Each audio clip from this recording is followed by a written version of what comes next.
the sponsors that made this event possible: the City of Iowa City, the University of Iowa, the Iowa City Public Library, Prairie Lights, Iowa Public Radio, the Graduate Hotel, and Think Iowa City. Between events, and there are a lot of good events, but between them at Merge, which is right down the block on the Ped Mall, there's a publisher and author book fair. And so be sure and check that out and meet with the people there. The vast majority of book festival events are offered without charge, but they are not free. Your financial support gives us the ability to offer programs like this. Please consider donating to the Iowa City of Literature by visiting Iowa City Book Festival, all one word, .org, and clicking on support, or scan the QR code on the back of your festival program. Today, in this session, we're going to hear from author Sarah Kendzior. The program will go from 11:30 to 12:30, and at 12:30, Sarah will be signing books at the table out there, so be sure to get one. Sarah Kendzior is the New York Times bestselling author of Hiding in Plain Sight and The View from Flyover Country. She is known for her reporting on St. Louis, her coverage of the 2016 election, and her academic research on authoritarian states. She's also the co-host of the acclaimed podcast Gaslit Nation with Andrea Chalupa, and was named by Foreign Policy as one of the 100 people you should be following on Twitter to make sense of global events, also national events. Her reporting has been featured in many publications, including Politico, Slate, The Atlantic, Fast Company, the Chicago Tribune, Teen Vogue, the Globe and Mail, and the New York Times. She lives in St. Louis, and today she will discuss her new book, They Knew. She's joined by Iowa Public Radio reporter Zachary Oren-Smith, who will moderate our event. So thank you all for being here.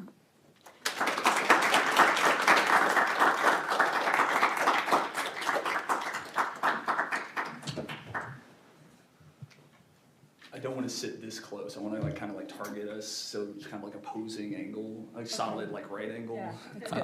Thank you all for coming. My name's Zachary Oren-Smith. I'm with Iowa Public Radio. I'm extremely excited to get to talk to Sarah here about her book, primarily because as a colleague of mine at Iowa Starting Line, Ty Rushing is always saying there's always an Iowa connection, and if you crack this book to the second page, I think. Yeah. We have a character that comes from Muscatine, Iowa. Can you tell me a little bit about Norman Baker?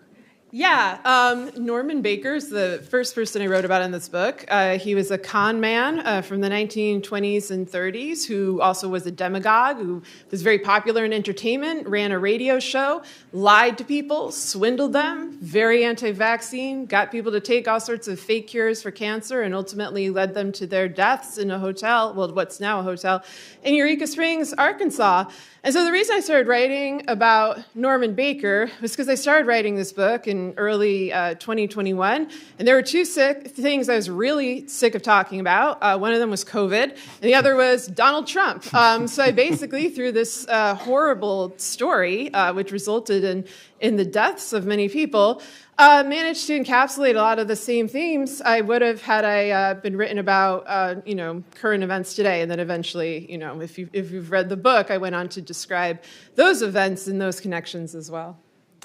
I'm curious to say you got tired of talking about Donald Trump, right? Because in some ways, right, your last book was very much like the architecture of the Trump presidency. You refer, it's the transnational syndicate. Transnational crime syndicate masquerading as the government, which is something I really never thought would become a catchphrase, something I've seen on protest signs, something I've seen people chant in the streets. I really didn't think I'd come up with such a long one, but also such an enduring one, because, here we are, and the end of 2022, still discussing it. It's a catchphrase, but it's also it feels like it kind of speaks, I think, to kind of the greater project of this book, right? And I think I don't know, I'm interested to hear you say that you got tired of talking about Donald Trump, since that seems to be a very central character, right? I think in the more recent, I don't want to say that Trump. I think you in the book are very clear that you don't believe that Trump is this. The President Trump was this emergent new No. person, right? I think you would kind of argue that we maybe go back as far as Norman Baker, our friend from Muscatine, for this kind of archetype. Same.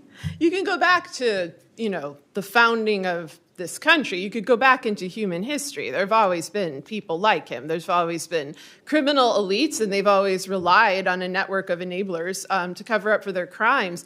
Back in 2015, which is when I first publicly predicted that Trump would win, that he would rule like a kleptocrat from a Central Asian country, that checks and balances would not curtail him, and that this was the best chance of stopping America from lurching into autocracy. I posted on Facebook, this popped up on Facebook Memories for me recently, where I said, gosh, I've been writing about Donald Trump so much, and it's in the hopes that, I'll never have to do it again. And that was 7 years ago. And of course, my previous book, Hiding in Plain Sight, was about his rise from the 1980s, about the fact that he's not in any way a political neophyte. He was actually someone who ran for president multiple times before 2016. He's somebody who was immersed with the Russian mafia and with oligarchs and plutocrats and mafiosos from around the world for 40 years. And I wrote that book kind of outlining how he rose in tandem with America's decline, starting from the late 70s onwards with, income inequality, opportunity hoarding by elites, so on and so forth. Like, these are interconnecting stories. It's not like he just entered the picture and then everything went to hell. Everything had already gone to hell, which is how he was able to enter the picture in the way he did, and why institutions not only could not keep him in check, but often had no desire to, because greed and fear and sometimes the power of threat wore out over civic obligation and courage. And that brings us to this moment, but I want to back up a little bit, right? Because you begin in academia, right? Studying. Yes. You tell me a little bit about your PhD work. I want to hear and how it kind of creep us towards it, because I want to get to your kind of predicting January 6th, which seems pretty fundamental here. But start with that PhD work. Tell me a little bit about kind of where you started. I have a PhD in anthropology, which I got at Washington University, and my focus there was on political dissidents and on authoritarian regimes in the former Soviet Union, how demagogues rose, how corruption thrived, how propaganda changed with the development of digital media, how it basically tore apart trust and distrust. So obviously in 2006 I thought, well, once I get this degree, 10 years later, I'm going to apply all of this knowledge about Uzbekistan to the host of Celebrity Apprentice, who's going to clearly take my country and turn it into something that mirrors these Central Asian brutal regimes. I mean, that really is one of the reasons, I did see him coming, is because he's not a novelty. Like, his style of rhetoric, his intended style of rule was incredibly familiar, and not just with Uzbekistan, but I would look at, the deceased but first president of Turkmenistan, who renamed himself Turkmenbashi, the head of all Turkmen. And, he had a golden statue that revolved to face the sun at all times. I'm like, well, that's the kind of thing he would do.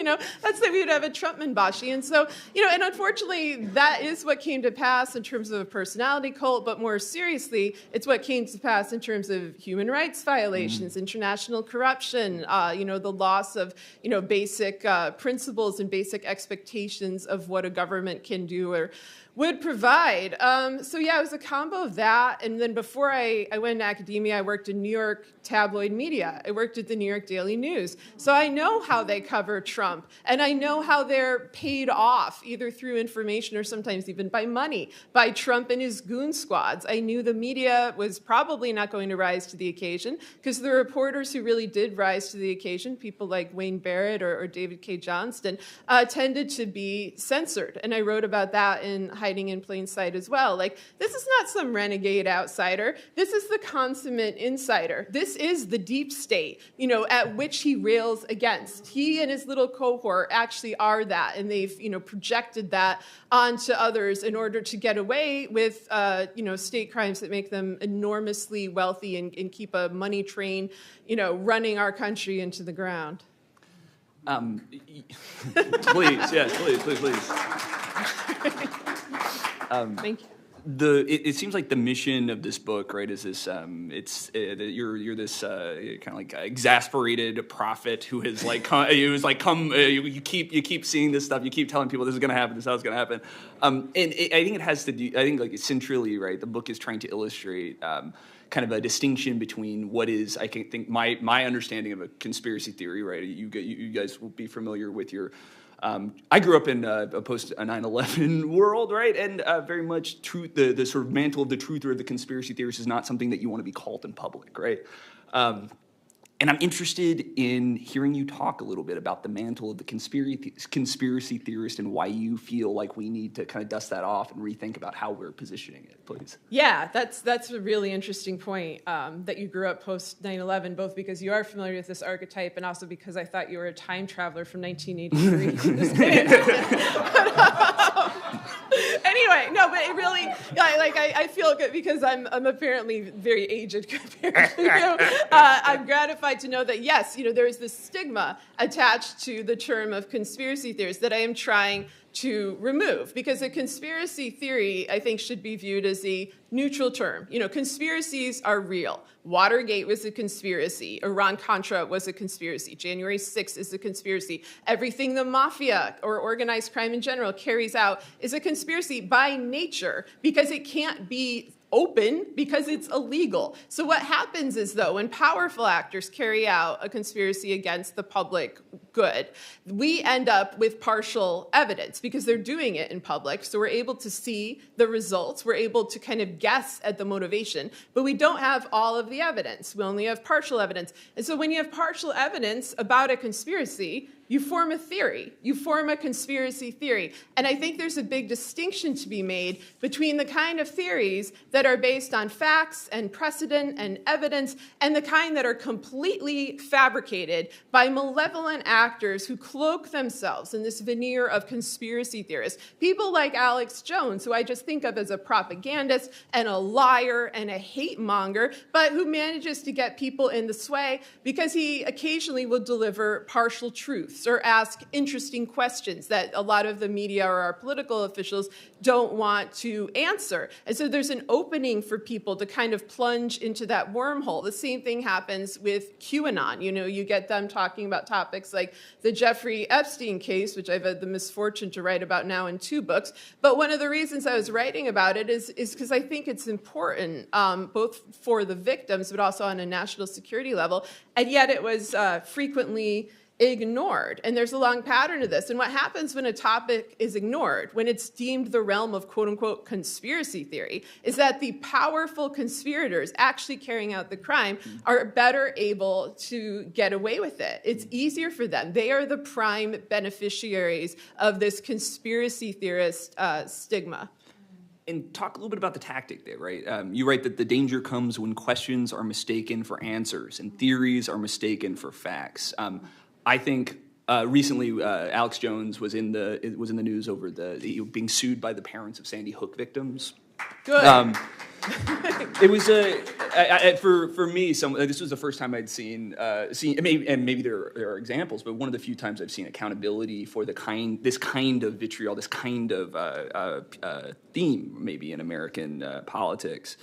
And I wonder, like, what is it that distinguishes your project here from that, right? Because I think in real brass tacks terms, right? Like we were talking in the hallway about the way Jeffrey Epstein's name is used in QAnon circles, right? Like I'm from back home, right? I've got a lot of folks in my immediate circle, right, who very much think of this as like this sign of the deep state, this like kind of like insertion of meaning. Tell me, what is the difference? What is the distinction there between kind of your mission here, your project of dusting off the conspiracy theorist mantle and finding this and the Alex Jones project, right?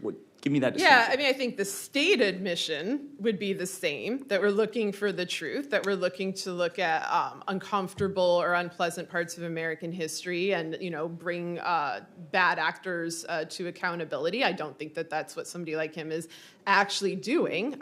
He's weaponizing his position to harass innocent people. What I'm doing, if I look at these sort of untouchable topics, which have become more, things that have been covered. Like when I first started looking at Epstein, it was 2015, 2016. No one wanted to go there. Once he was arrested, again, he had already been indicted once. Again, it became something that there was like a windfall of discussion. There was so much discussion that it was actually just as confusing as when there was none. And so, basically, I just want to get to the bottom of things. It's no different than what any investigative reporter or historian or conscientious member of Congress should be doing. And I think if our institutions were rising to the occasion, if we had public hearings, if we had transparency, if we had, the full reveal of documents related to a lot of state crimes that people still have questions about, I think good faith, understandable questions, like about 9/11, for example, which is the one that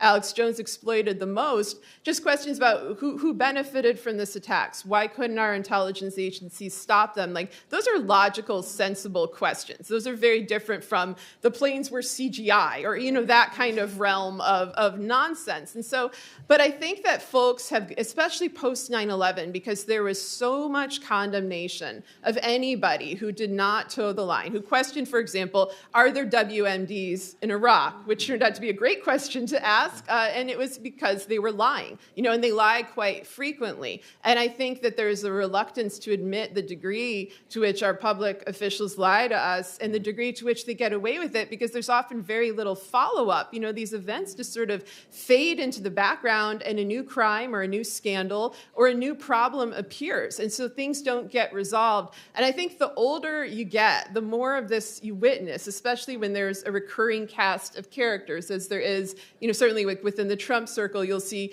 Roger Stone involved in Watergate. You see Bill Barr involved in Iran-Contra. You see Paul Manafort in his literally nicknamed torturer's lobby appearing in a lot of the major events of the last 40 years. When there's that kind of pattern, it's worth looking at it as a criminal conspiracy, which is, of course, why Manafort was legally charged with conspiracy against the United States. I mean, that was the actual charge he was brought under by Robert Mueller. So, these are not wild. It's just that it sounds so much like a Tom Clancy novel or sometimes a Stephen King novel that when you talk about it in an honest, straightforward way, without any kind of prevarication, people think you're nuts, or they think you're an alarmist, or they think you're, hysterical. I mean, I've been called everything. And I'm like, look, I'm just delivering the facts. And I think part of this is because I started out studying countries where, megalomaniacal leaders build golden statues of themselves to rotate to face the sun and try to build ice palaces in the desert. All this seemed comparatively normal to me. This is to show his triumph over nature. This all seemed relatively normal. So when I heard, Trump wants to nuke a hurricane, Trump wants to buy Greenland, I'm like, well, yeah, that seems like something he would do. But, the serious stuff, the organized crime stuff, the attack on democracy, the attack on human rights, like that is something that everybody should be able to understand just by witnessing what's happening with your own eyes. But we also have this pundit class that plays everything down. And they're, I write about this and they knew. They're constantly telling you there is a secret savior, waiting in the wings, a secret government player or team that's going to make everything okay, that's going to magically take away our problems. It's the exact same narrative that Trump and QAnon and that whole gang put out with their trust the plan mantra. That is, what both sides are constantly telling you is trust the plan, shut up and trust the plan. And so I'm saying, no, look for evidence. Like, is the plan worthy of trust? Is there a plan? I don't see a plan personally. I see a lot of people suffering for no good reason. And I think that that's something, we need to get to the bottom of as well, because what's predictable is preventable. And there is a decision to not prevent this. There's a tension, I think, in this book around the danger of institutions and the danger of institutionalists, as you describe them, right, in the authoritarian state. But also there's this kind of like sense that our norms and our institutions have been eroded, right? The bulwark that is kind of preventing some of the worst excesses of the system, right, are being eroded, and therefore we have this issue. And I kind of wonder how you understand that, right? At once I hear you saying that the institution is this important thing that allows for, let's say, free and fair elections in the state of Iowa. But there's also this other kind of sense that be wary of the institutionalist? How do you reconcile these like kind of conflicting? Yeah, that's a tensions? great question. An institution is only as good as the people who are willing to uphold it. Laws are only as good as the integrity of those who practice them. And that's a lesson that I think Americans have learned the hard way, over the last 6 years in particular, but in general. And it's not a new lesson. Our country was founded by slave owners who preached democracy. We've always had a difference between our principles on paper and our principles in practice. What I don't like is that when you see an institution failing, and institutions are supposed to serve the public. Officials are supposed to serve the public. They're not supposed to have weird little stan cults surrounding them, telling them how wonderful they are all the time. They're supposed to be critiqued. Like, that's a healthy part of being in a democracy, and it's a right that we should treasure. So, I don't think the institution is deserving of praise unless it's doing its job. And I think a lot of times people hide behind this cloak of respectability. You see that word thrown out a lot to describe any man or woman who's wearing a suit, who speaks in a soft sort of NPR voice, who assures you that, so sorry. I'm right here. I like you. Yeah. One of the good ones, exception. apparently. Yeah. You're the exception to the rule. Your own style. I love it. Anyway, that's off topic. But anyway, but what I'm saying is like more, the sort of the snobbier folks who really, they talk down to Americans and they play up their credentials, they play up their prestige, and it's a way of distancing themselves from the role of accountability. And that goes for the media as well, because I think there's an obligation of journalists to try to get to the truth. And if you don't know the full story, which we often don't, you should just admit that. Say, yeah, this is a thing I'm investigating. I think it's important. I don't know everything about it, but it's something that we should look into more. And here's what I know so far. Instead, you get people, withholding things for book deal, profiteering off of the public's pain.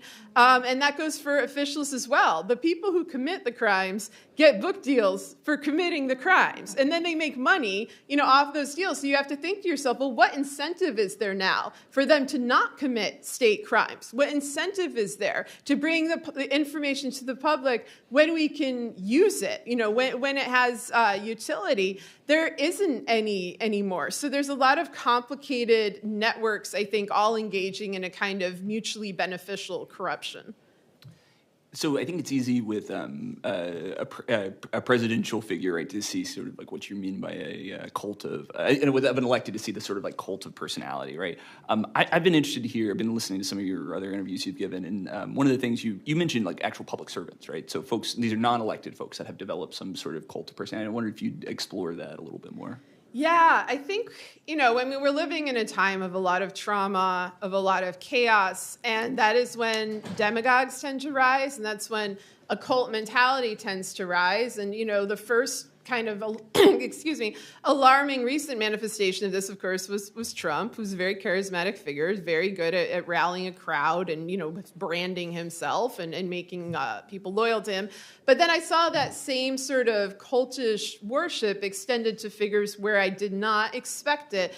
First, James Comey, Robert Mueller, Dr. Fauci. You could go to a store and you could see prayer candles with their faces on them. Like, that is really weird. Like, these are not people running for office. This is not their merch. This is not their desperate attempt to win your vote. These are people who are supposed to be doing a very bureaucratic public service job that should require, their attention and their concern. And instead we get kind of celebrities out of them. I think that's dangerous. I think we've also lost a lot of our pop culture monoculture in the last decade because of the internet, because of streaming. You see it in the music industry, you see it in movies, and then the pandemic, of course, exacerbated that more. And so it's like, well, what is left to hold us together as Americans? I guess sports, although maybe not for me as much, but, the main thing where I think everyone can kind of identify all the, celebrities in play is unfortunately politics and our political system.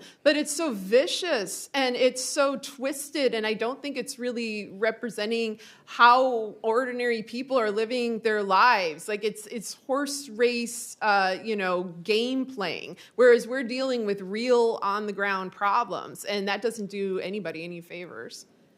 I got before we got here today, I got an email from a reader Dirk Felleman, who asked, kind of talking on this bit about the media and kind of the way that the approaches inform the kinds of conversations we allow for and disallow for, incentivize, disincentivize. He asks, I wonder what Kendzior makes of news shows that talk about politics in terms of tactics, polls, etc. I've heard, and the extent to which that impacts policy. I think the NYU journalism professor, whose name is escaping me now, refers to it as the slick journalism, right? The kind of the horse race, this kind of The savvy stuff. the savvy. Thank you. Yes. Tell me, how does that kind of play into this? Yeah, that drives me nuts. That kind of journalism, in part because it's grossly inaccurate. And I don't mean that their polls are bad or that they're bad at doing quantitative data analysis or something. It's that that's not what is relevant. Like if you have a state legislature that can just throw out your votes, as they have in Georgia and Texas, as they've had in my state of Missouri, where we voted for progressive ballot initiatives in 2018, and our GOP legislature said, we're just not doing that. We're not going to get rid of dark money. We're not going to raise the minimum wage. We're not going to protect labor unions. These are things Republicans, Democrats, Independents, we all voted for them. They don't care. They care about power and abuse of power. And you cannot predict that through quantitative means. So they're just filling time. And they're looking away from the big issue, which is a sustained attack on our democracy by right-wing extremists who want to form a one-party state in which the will of the people simply does not matter. And so when I look through some sort of article that are like, here's the top 5 reasons that, the Democrats are going to, lose the midterms, and I don't see among those reasons voter suppression or the Supreme Court or Merrick Garland allowed people to get away with the attack on the Capitol on January 6th and did not hold any of the organizers of that attack accountable. So they're definitely going to try to do it again. They feel very emboldened, and they may try it on a local level. They're already threatening poll workers. When I don't see any of those reasons, then I feel like we're not living in reality. We're living in the reality of I don't know, 1995. I can't remember the last time we were really in that kind of stable world. Talking about you have this concept, the concept of memory holding. One of the chapters is sort of thinking about why are we remembering the January 6th insurrection differently now than we did days after, right? Like, why is there this tension between visions of these things? I wonder. I want to hear you talk a little. If you talk to a campaign, people running for office here in the state of Iowa, you won't hear them talk a lot about voter suppression, right? What you will hear a lot about is abortion, right? Because in terms of the voters they're trying to move, this is a salient issue. This is something that polling tells us is going to be useful, right? But you don't hear voter suppression, and I wonder how that kind of savvy approach to politicking, right, plays into this kind of memory holding that was suddenly salient, a issue that seems objectively salient, like voter suppression, seems is something that we're not raising up on our standard maybe as much as this other issue that seems to move the dial more according to X, Y, and Z, right? Well, I think they should be talking about abortion rights. I mean, I've lost my bodily autonomy. I live in Missouri, and one day that was taken away from me. It's a real thing, and it's important. I think that's connected to voting rights, because what you're seeing is the theft of rights by abuse of power. Mm-hmm. And that goes across the spectrum. It's the loss of your right to vote. It's your loss of your right of what to do with your own body. I mean, these are all connected, and these are all very unpopular things. Most Americans want reproductive rights. Most Americans need we all need voting rights, but we also support voting rights. It's very difficult to go out and find somebody that's like, no, I think we should have less. And when you do find them, they're often, an operative for the Republican Party, if they're going to just admit it brazenly. So I think that abuse of power is something all people are concerned about. I think corruption is something all people are concerned about. I'm less worried about whether people run on a platform of supporting voting rights because they needed to support the voting rights before the election. I don't know quite how this happened. You'd think 2020 would have been a big wake-up call and that this would have been a huge priority of all just it should be of all people, but I don't expect anything from the Republicans, all Democrats afterwards, to pass the John Lewis Voting Rights Act to make sure that we could vote by mail without Louis DeJoy sabotaging our mail. There are all sorts of things that could have been done to shore up our elections in time. They didn't do them. And so I'm worried about that. I do think that, abortion is an issue that will cause great turnout. You already saw this in Kansas. I don't like the fact that the view by a lot of elites in the Democratic Party is to just make money off of the loss of our rights. I found out that I lost my bodily autonomy because Nancy Pelosi sent me an email asking for my money to get it back. That's a pretty shitty way to find that out. And so the lack of concern, I think, for ordinary people is something that we all kind of sense, and the exploitation of that lack of concern is something that I think we feel on a visceral level, as you may see right now. And I don't think that's just a national issue, right? I think it very much is a state issue. In the state of Iowa, in southeastern Iowa, our congressional district had one of the closest federal elections in 2020, right? I don't know if you guys remember the run up to that. We saw votes go. We saw the margin between victory flip in the matter of weeks as different recounts were happening across the county. There was a chance in the ensuing years for the legislature to codify some new recount strategies, some new things. That didn't happen, right? So we're again. I mean, are we going to have a 6-vote margin election? I hope not, y'all. Like that's what a scary thing that was. But nonetheless, right, there was some clear options. There were things introduced that could have been done that were not done, right? Yeah. So all to say, right, it's part of that. You quibble in the book with the notion that Trump is an outgrowth of American fascism, right? That you feel like it's like this, like there's a distinction there. And I want to talk a little bit about that, right? Because it seems pop culturally, right? Like I think I see on the left, right, that the sort of Trump as the scion of fascism in the American politics. I see that quite a bit, but you disagree. I'm fine with people calling him a fascist. What I don't want them to call him is, a president who will pivot or a, figure of democracy. Like that's nonsensical. At least when you're calling him a fascist, you're in the realm of the main point. Like this is a guy who uses fascist tactics, who embraces fascist rhetoric, who is supported by many fascists. The only reason I don't call him that is because fascism requires loyalty to the state. A traditional fascist leader wants to embody the state. They want, to invade other states. They have an imperialist mentality. Trump is not like that. That is not his goal for the United States, and it never was. He's a corporate raider trained by corporate raiders, and he wants to take the United States and strip it down and sell it off for parts, and that's what he and his backers have been doing, to the United States and to other countries in the world. He doesn't care if the United States survives. He doesn't have the traditional concerns of a fascist leader. So it's a different type of danger, and I wish that folks would kind of grasp that. I know it's like a very, very disturbing point,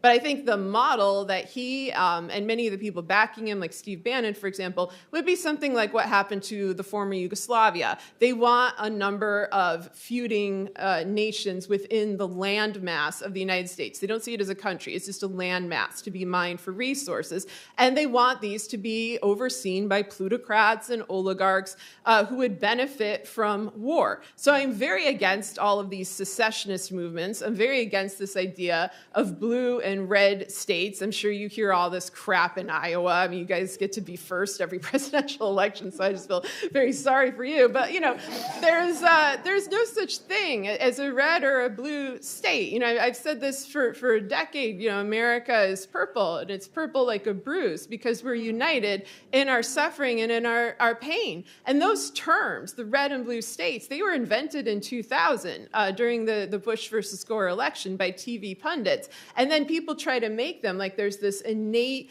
quality. Like if you somehow cross the border, like if I go, I live in St. Louis, if I cross a bridge into Illinois, I somehow become a different person, to some people a more valuable person, certainly a more, progressive, free-minded person. I'm actually if I cross that bridge, I cross into a county that voted for Trump. Because that's the thing, these are not easy categories to define. I'm represented simultaneously by Cori Bush and Josh Hawley. That's the reality of my life in St. Louis, Missouri. That actually does kind of sum up where we are. But what these backers want people to do is to really lean in to these blue and red identities and discard the notion of a free, fair, democratic United States of America, United States of America, all together. That's who would benefit, are the most elite, corrupt, powerful people in this country and in other countries. Nobody within these territories would benefit. No citizen is going to get a red paradise or a blue paradise. They're just going to get screwed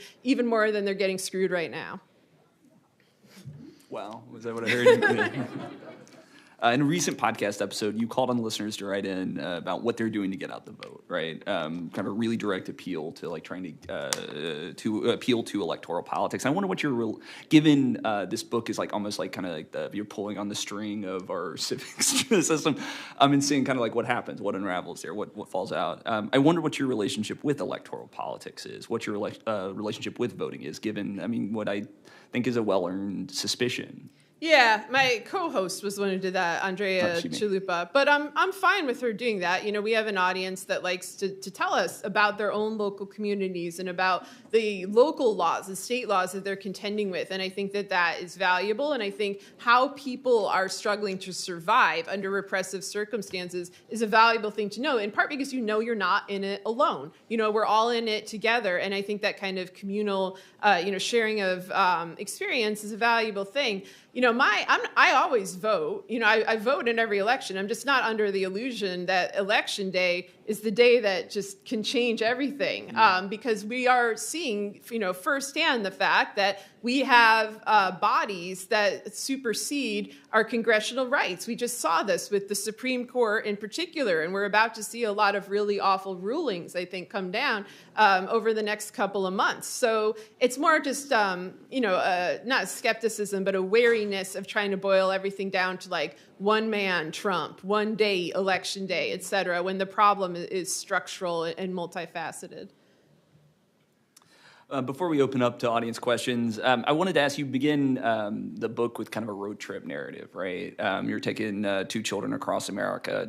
You're raising these children in a dying United States. And I wonder how this work has kind of changed your relationship with parenthood, right? Me and my wife were thinking whether or not like having a child is an ethical decision right now, right? That is a with the reality of climate change, we're deeply concerned, right? And I wonder how like the kind of digging into this book, digging into this work has kind of changed your relationship with that, that continuity piece. Yeah, that's a great question, and it's a tough question. Everything I do, everything I write, like it's hopefully, for my kids, hopefully to alter the future so that it isn't this inevitable decline and this inevitable pain, and not just my kids, but everybody's kids, because they're going to deal with a tougher future than we have now because of climate change. That is something that's an inevitability, although we can mitigate it so that the suffering isn't quite as bad. That's a decision that we could try to make right now.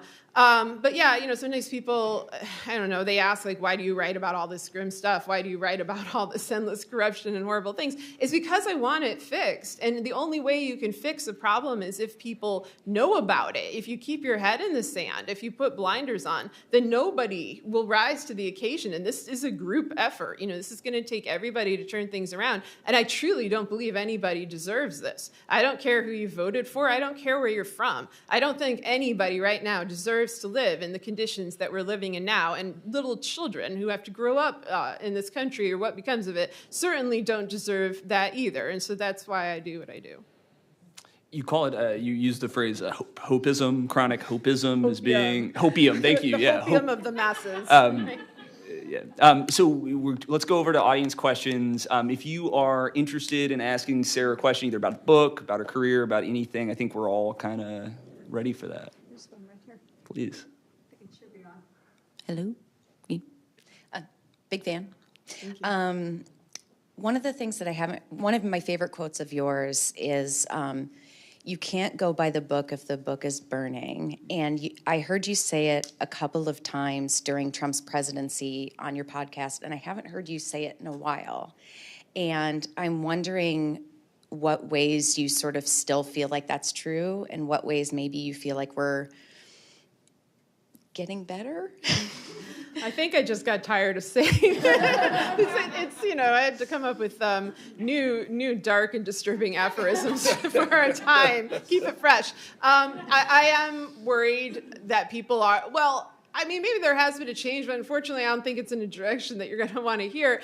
I'm not sure there's as much of an attempt to go by the book while the book is burning. Like, there used to be the Mueller probe, or there used to be, okay, the 2020 election will change things. We'll take the House, the Senate, the presidency. Things will turn around.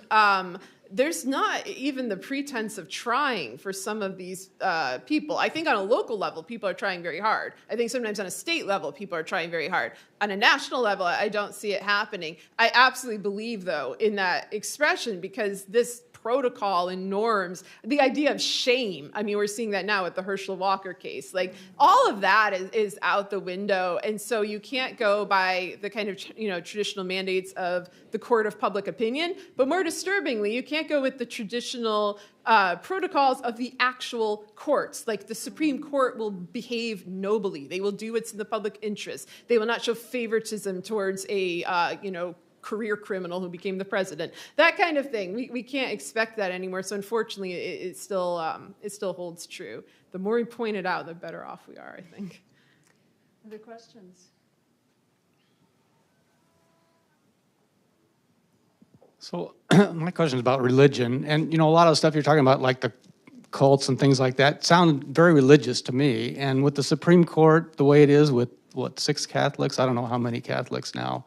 Is 6 practicing, okay. So I'm just kind of curious about if there's anything we can do about religion and state becoming one like they want, or what are your thoughts on that?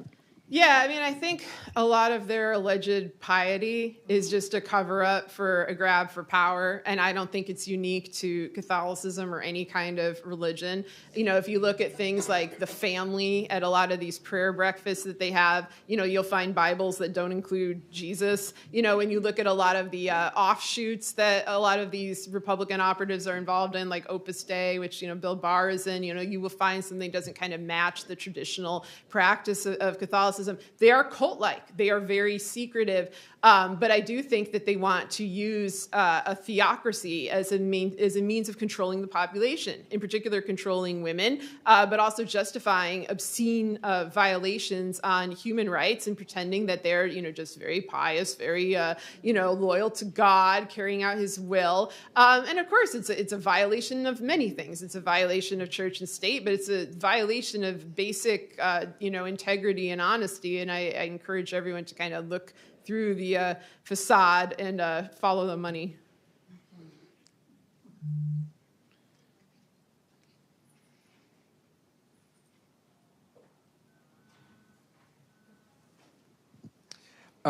Is Matt Gaetz going to jail, or how is it possible that he's running to the same people who defended Epstein, and everyone just says, oh, well, they did a good job defending Epstein, so I guess he must be an okay guy too.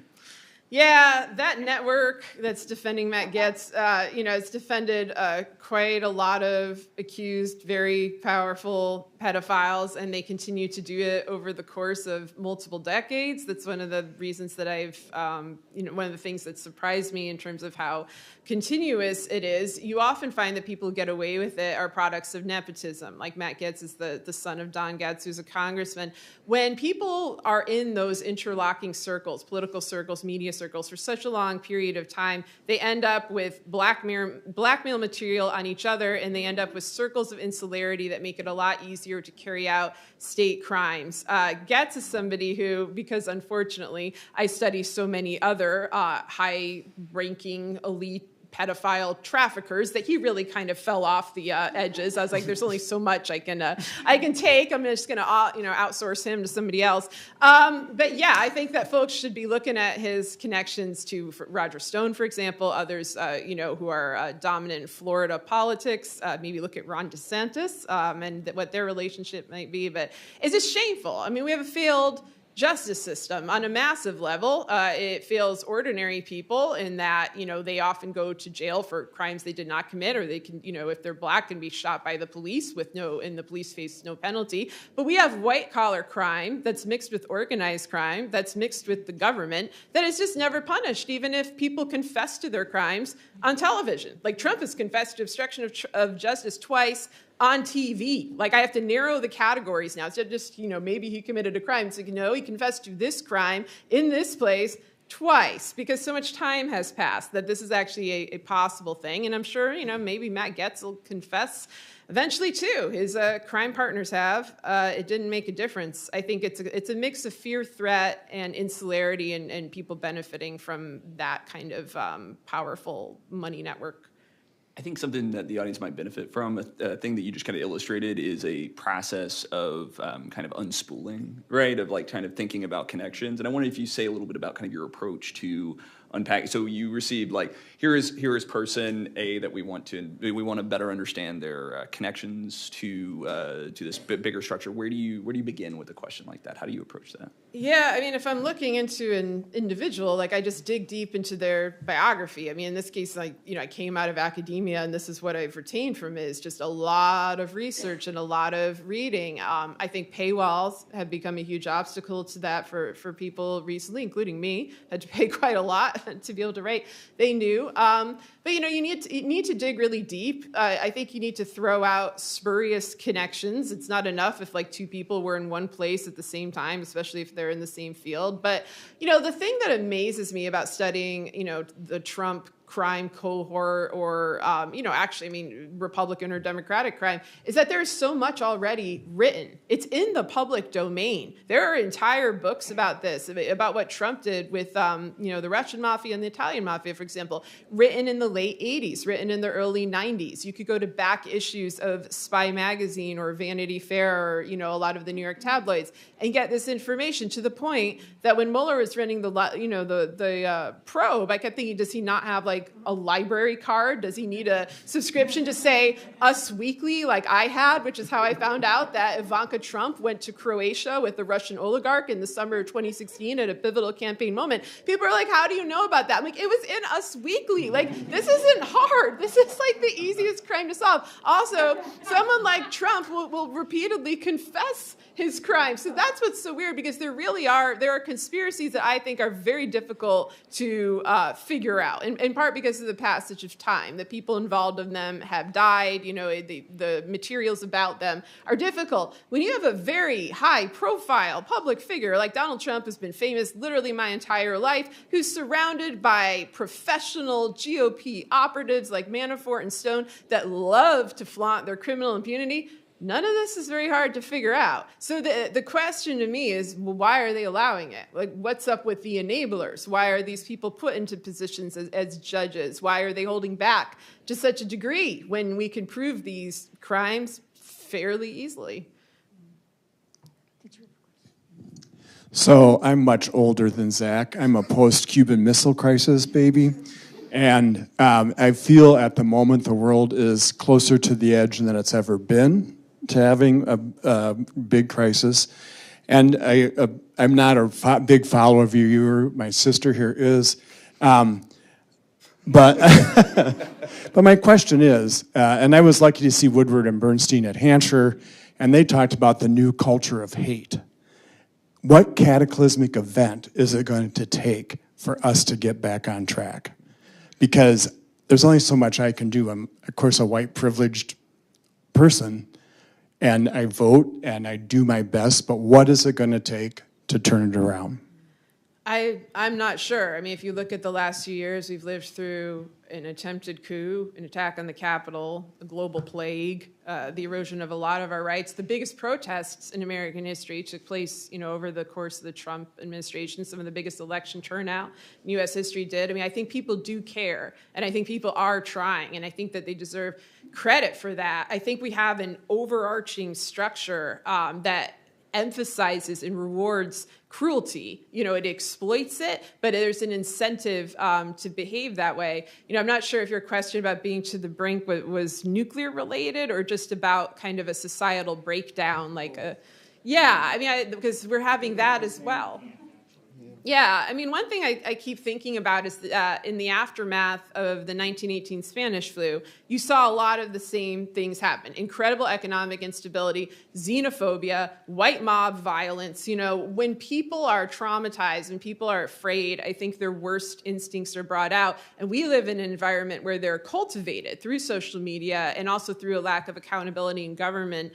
So I guess just my advice is like, as bad as I say things are on a structural level, I still feel like most people are good. Like I'm constantly encountering good people who we've never heard of, good people who go out of their way for others, people who've been working tirelessly during very tough times. And I do think that is the majority of the country. It's not a partisan thing. It's not a political thing. It's just about, treating each other well. So I guess, when we come to the brink, I feel like most of us don't want to be there. And it's just a matter of kind of recognizing that in others and not always assuming the worst about everybody we encounter. I don't think most of us do that, but we're definitely being pushed to do that. So we need to resist that impulse.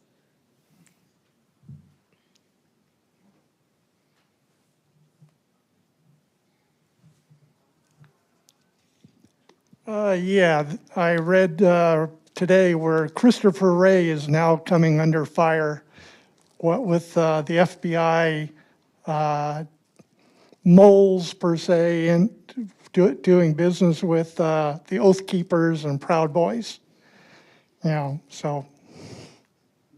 Yeah, I mean, Christopher Wray is a disaster who should have been removed a long time ago. I knew about January 6th. I knew about those attacks to the point that my podcast did a January 6th attack special on the night of January 5th because they announced them on the internet. They planned them. They were out there being like, I need to find a hotel discount. I don't know what to tell my boss. It's my excuse for not coming to work because sedition isn't great. I need to find a babysitter while I'm blowing up the Capitol. I mean, those were real comments. A lot of them have been deleted because after Trump's Twitter was removed, his lackeys, his henchmen, they had their accounts removed too. If you participated in trying to overthrow the government on January 6th, your account was frozen. The evidence was frozen. But if I saw it, what was Christopher Wray doing? He clearly saw it. I'm just, a jackass in Missouri with a laptop. I mean, he has the full forces of the government behind them. All these resources, all these employees, spying on everybody.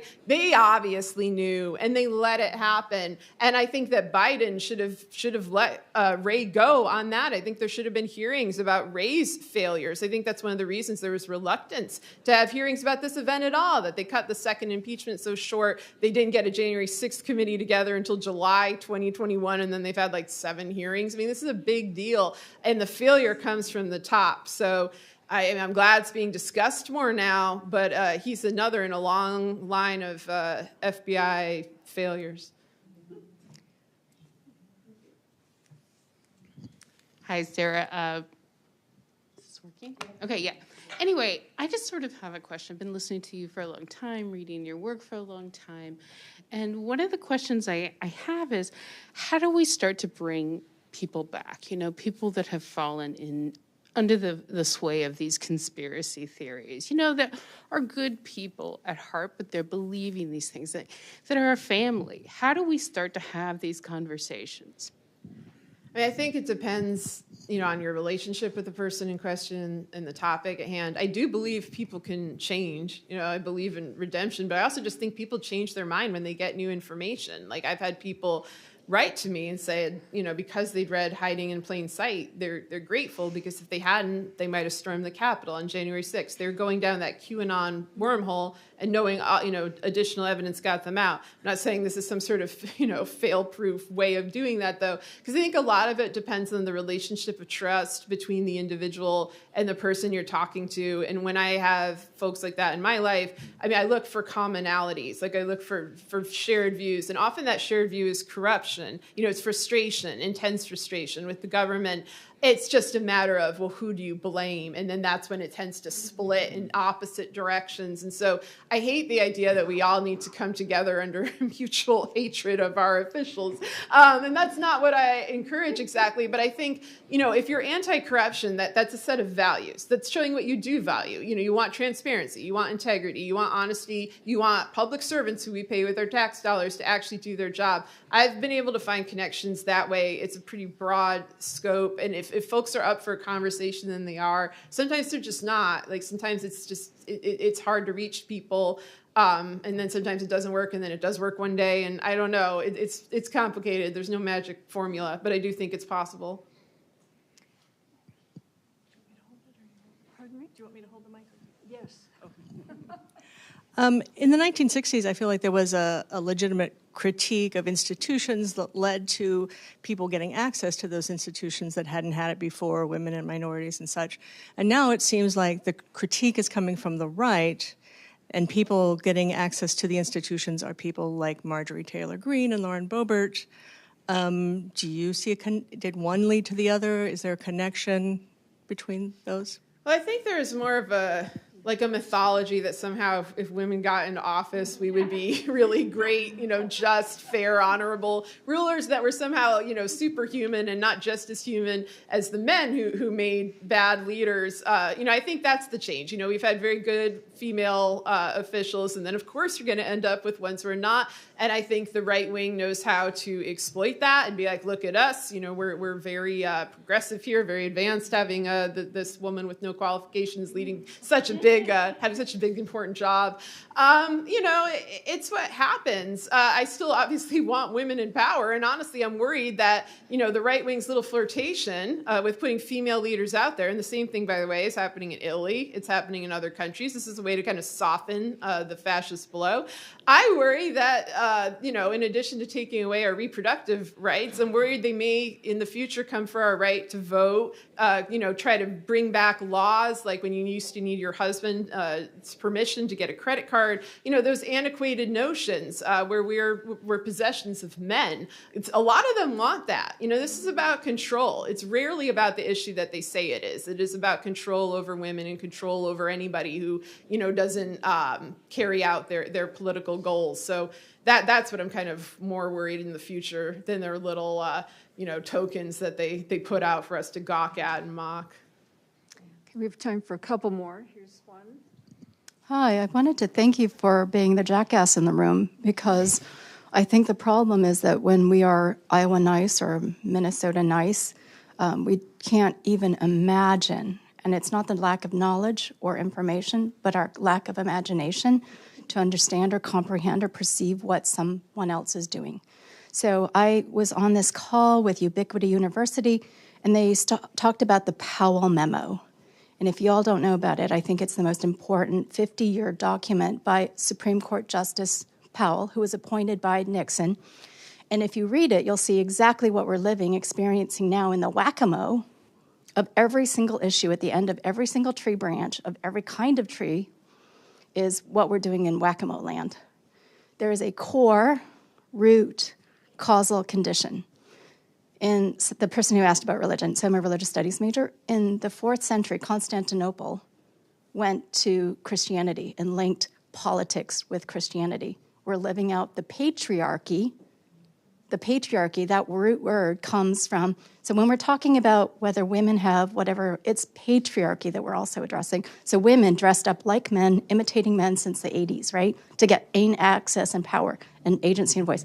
Then the last thing I want to share or ask about is if I'm a South Korean sitting in Iowa and North Korea just launched a missile over Japan, how much is that really impacting the Jefferson County vote and election? And I just got back from Fairfield, and I saw Shipley is great. Like, the slogans of the media that has been taken over, according to the Powell Memo, where it was laid out what you should do to own this United States in 50 years.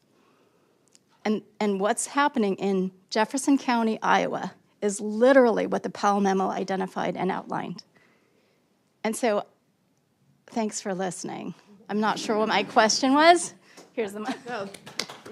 Thank you. That was great, and I'm glad you brought all of that up, and I'm especially glad you brought up the fact that these I don't even know what to call them policies. These operations have been in play. These maneuvers have been in play for at least 50 years, and I think Nixon was a deciding breaking point. And I'm also glad you framed things in terms of patriarchy in a very specific way. Are you adding something, or Yeah, I just got have one more? to say also, and when I lived in Boston, the Republicans under Bush basically found the world's greatest statistician, and he picked two hot button issues that we're still struggling with today over your body. So statistically, the data, the Republicans have done the data analysis. I'm not sure what everybody else is doing, but the data analysis showed that abortion would get everybody to the vote, and so would gay rights at the time. Now it's gone into the courts. So can we get a statistician, please, to help us out? Thank you. Okay, I think there's time for one more question.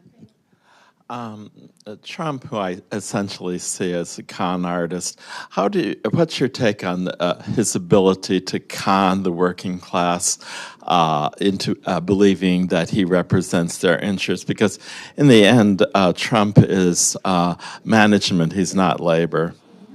Yeah, that was something amazing to watch during the 2016 election, because I was covering it more as a reporter, so I'd interview people voting for Trump who was living in a golden tower in Manhattan and, presenting himself as a man of the people. I mean, I think that what Trump did is, he lied in a way that felt very true. Like one day, I remember this day, like he came out and said that unemployment in America was 45%. And all the pundits laughed and they said, what an idiot, everyone's gonna see through that. At that point, my husband was working 2 part-time jobs. I was working multiple jobs. We were barely able to keep our heads above water, and we were raising 2 small kids. And I was like, that statement feels true, because almost everybody I know is working a gig job or doesn't have health insurance or doesn't have benefits. He's lying, but it feels true. So sometimes it's him being a savvy demagogue. The other thing is, though, is when you look at the working class, it is the white working class that voted for Trump.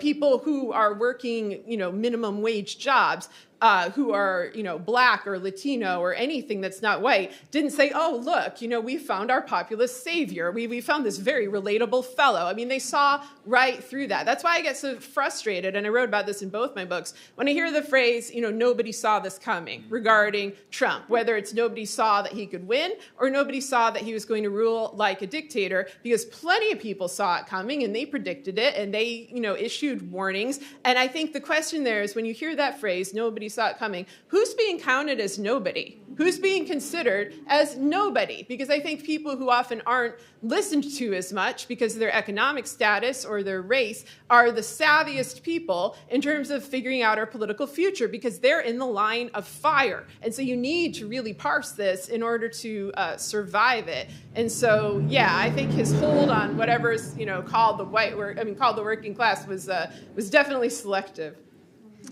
Okay, we're going to stop the questions right now, and Sarah will be signing books out in the hall, and thank you all very much for coming.